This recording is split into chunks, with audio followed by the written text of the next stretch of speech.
This video is a presentation of My English Professor at YouTube. I am Nuala Mary Linka, aka Nunu, your friendly teacher guide. All right, let's begin our lesson. Video Lesson 1, Modern Language Association MLA format, 8th edition. Block quotes, 4 or more lines, short quotes, fewer than 4 lines, and parenthetical citations. In the text below, we have one block quote. It is highlighted in blue. We have 2 short quotes. They are highlighted in green, and our parenthetical citations are in yellow. All right, so what do we have on this screen? I am writing a portion of an essay whose topic is obstacles to student success, and I am identifying a specific obstacle that teachers pose. All right, and so I am going to support my contention about the obstacle that teachers pose with a block quote, 2 short quotes, and a statistic. All right. Now, when I begin writing about a subtopic in an essay, and what is a subtopic? Let's find out what it is. First, let's review this term. An essay topic is a major topic, and here the major topic is obstacles to student success, and the subtopic is one obstacle to student success that teachers present. So when I'm writing about a subtopic, it's a good idea to begin supporting the subtopic, trying to prove that teachers are an obstacle to student success in a specific way, whatever way I contend. I want to identify the obstacle in a topic sentence in the first sentence. It's very smart. It's a way to focus the readers immediately so they can follow your thoughts easily. So let's begin reading this text, and then I will discuss these different kinds of quotes and the parenthetical citations. All right, so let's start with the topic sentence. In a March 15, 2018 Washington Post article, education reporter Valerie Strauss may identify a major reason why teachers can be obstacles to student success. They are too low paid, and low pay for hard work can cause financial stress and a lack of motivation to do A+ work. In her Post article, Strauss writes, in West Virginia, where teachers just ended a 9-day strike for higher pay, the average salary of all K-12 teachers in 2016-17 was $45,701, according to the National Center for Education Statistics.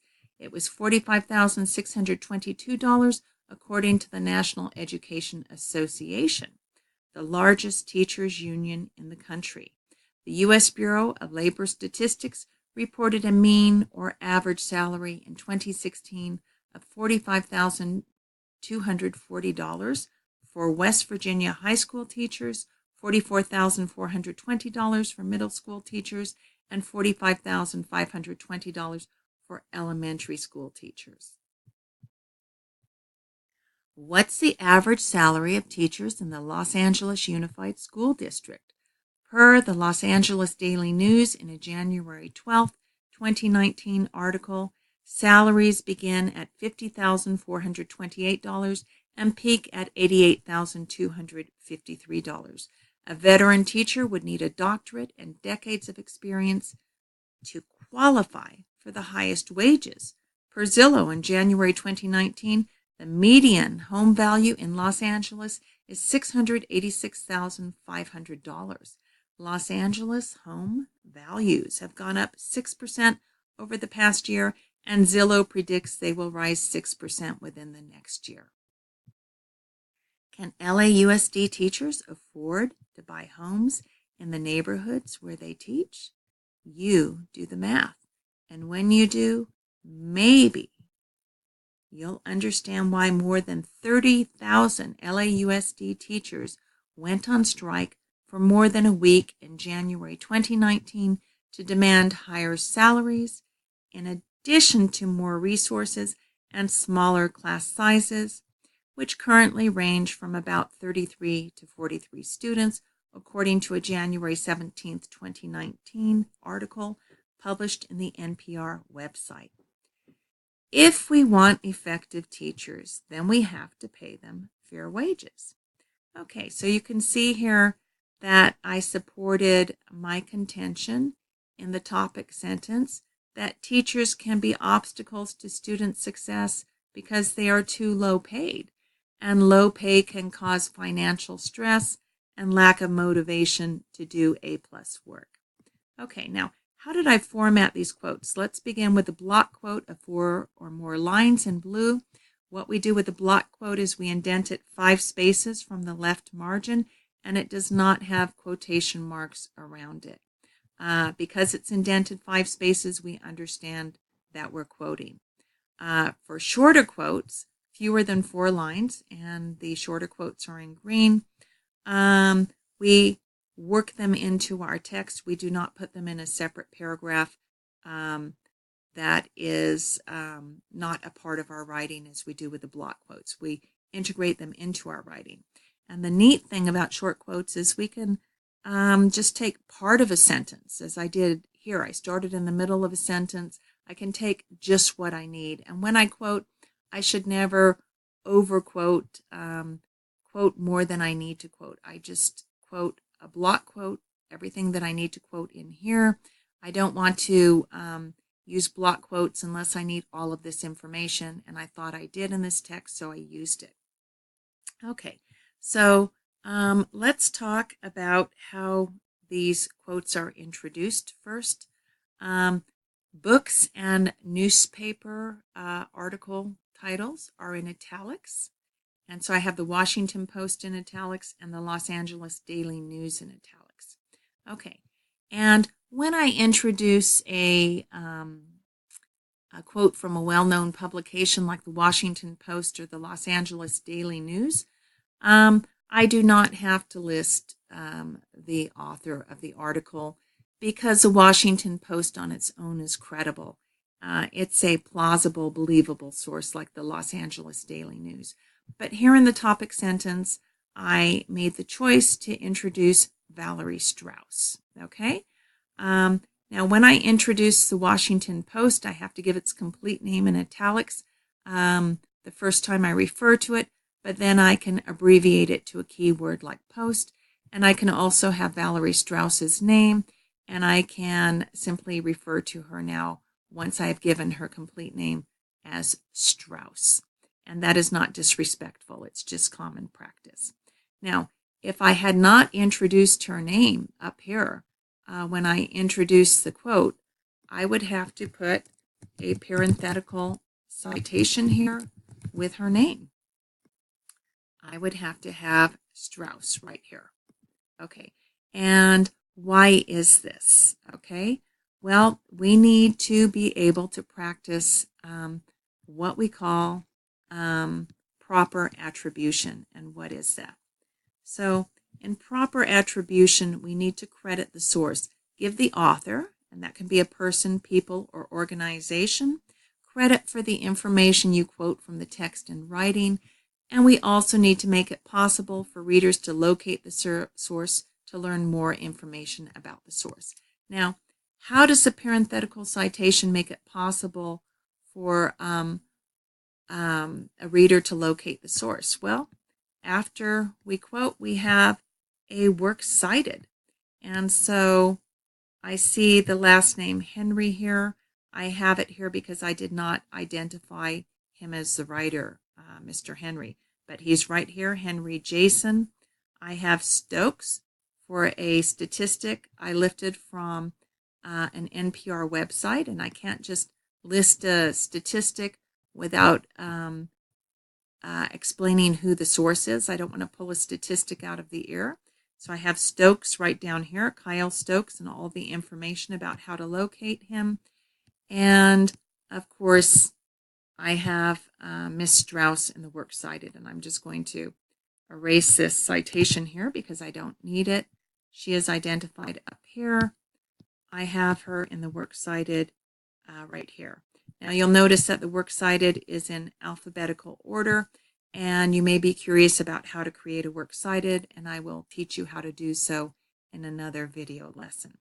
Okay, but let's look at our fourth source. It's listed as Zillow. It's an organization. Why is that? Well, let's go into the Zillow website. So I'm here in the Zillow website, and I can see the median home value that I quoted of $686,500 in my writing. And I can also see part of the text that I quoted. But Zillow does not credit its employees who write on its website.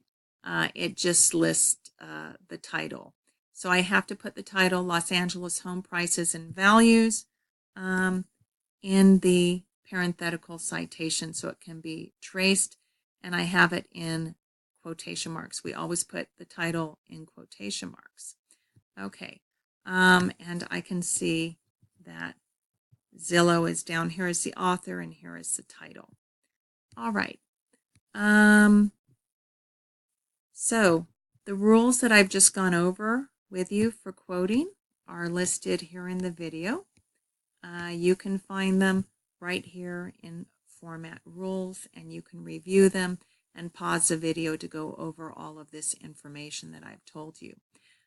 And I want to mention just one other thing about proper attribution, why it's very important to practice proper attribution. If you do not practice proper attribution, then you have plagiarized. You have presented information from a source as if it is your own thought. Plagiarism is a major no-no in any classroom in the U.S. and can result in academic penalties. So it's very important how you quote. So you need to study this, maybe freeze the screen and read the information here in this video very carefully. Okay, so I'm going to go back to my little PowerPoint presentation, and I'm going to conclude by asking a question. How does one learn to quote in essays? Well, you know the answer to this question. How does one learn to do anything? It's practice, practice, practice. Yes, that's right. But there are 3 general rules to follow, and when you practice, you'll be able to observe these rules when you quote. And what are they? Number 1, understand the text or writing what you've read. If you don't understand the text, how will you be able to quote from the text effectively? So that's number 1. You need to read the text. Take the time and effort to read and study the text so you understand it, so that you can quote from it and your quote will make sense. Number 2, introduce the quote smoothly, identifying the source of the quote immediately before or after the quote. Okay, and that's very important. And number 3, provide any background information necessary for the reader to understand what the quote means and how it relates to the topic you're writing about. Now, how do you learn to do all these 3 things? Well, you know already. Practice, practice, practice. You've got to practice to become good at quoting. Okay, so I'm going to return to our video lesson here. I'm going to encourage you to freeze the screen and to go ahead and study the information that I presented to you, particularly the MLA format rules. Okay, so this has been Video Lesson 1, Modern Language Association, MLA format, 8th edition. We have discussed block quotes, 4 or more lines, short quotes, fewer than 4 lines, and parenthetical citations. So I'm going back to my nifty little PowerPoint, and I'm going to remind you that this video is a presentation of my English professor at YouTube. And I am Nuala Mary Linka, aka Nunu, your friendly teacher guide. And I look forward to teaching you in more videos at My English Professor at YouTube.